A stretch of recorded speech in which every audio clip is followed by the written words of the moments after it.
तो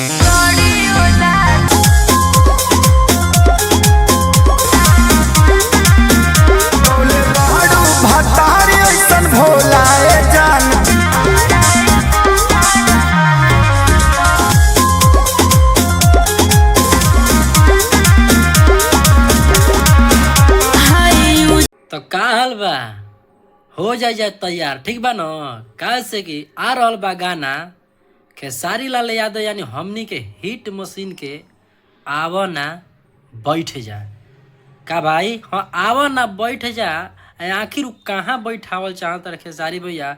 रक्षा गुप्ता यानी दो गो मॉडल लेके काम कर रहा बाड़न। आव ना बैठ जा।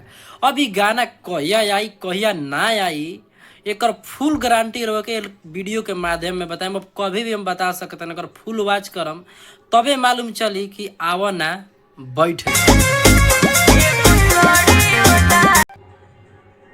खेसारी लाल यादव जो काम कर रहा बाड़े बहुत, यानी जब से चुनाव के माहौल से दूर भइल बाड़े ना भाई, हम का बता दी रहो कि इतना ही अपना गाना पे यानी अपना इतना मेहनत पे फोकस कर रहल बाड़न कि जोना का कोनो जोड़ा नहीं है भाई। ई गाना के अगर बात कहल जाओ कि आवा ना बैठ जाए, ई गाना रौरा लोग के बीच में मतलब खेसारी भाई अपना आईडी से तो पोस्ट नहीं खन के ना कोनो बड़ा कंपनी से भी पोस्ट भइल बा।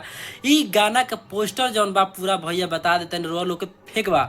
काहे से कि तबाही क्रिएटर जितना भी बतावेला सच ही बतावेला, ये से बताओ तन ई गाना के पोस्टर जौन बा रौरा देख आकर्षित मत। काहे से कि पोस्टर जौन बा फेंक बा। ई गाना रौरा लोग के बीच में हमारा पूर्ण विश्वास बा कि ई गाना ना आई।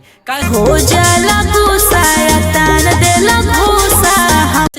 पूरा अगर देखा जाए तो ई गाना मतलब फेंक बा। ऐसे आईडी जानते बने आजकल एआई के जमाना बा, लेकिन तबाही क्रिएटर हमेशा रोवर देखम तबे मालूम चली कि कौन गाना फेंक बा कौन गाना ओरिजिनल बा।